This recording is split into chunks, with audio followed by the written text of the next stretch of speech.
9 দফা দাবি নিয়ে গাইবান্ধায় শনাকের আন্তর্জাতিক ক্লিন এনার্জি দিবস পালন। নির্বাচনী প্রচারণায় বিএনপি ও জামায়াত প্রার্থীর মধ্যে সৌহার্দ্যপূর্ণ সাক্ষাৎ। নুরুল আফসার, দাগন ভূঁইয়া, ফেনী। চলছে নির্বাচনী প্রচারণা।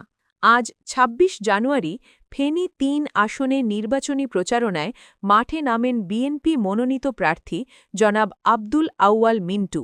একই সময় প্রচারণায় নামেন ১০ দলীয় জোটের জামায়াতে ইসলামী মনোনীত প্রার্থী ডাক্তার ফখরুদ্দিন মানিক।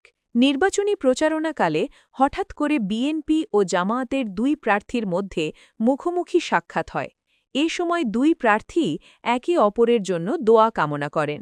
এই সময় বিএনপি মনোনীত প্রার্থী জনাব আব্দুল আউয়াল মিন্টু সৌহার্দ্যপূর্ণ মন্তব্য করে বলেন, আমরা সবাই ভাই ভাই।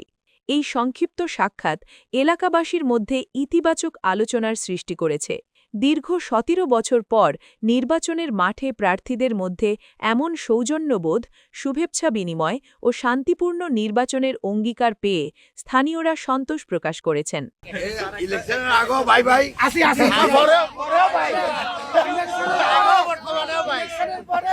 আমাদের নির্বাচনী যুদ্ধ শেষ হয়ে যাবে, বড় ভাই হিসেবে থাকবেন আমাদের।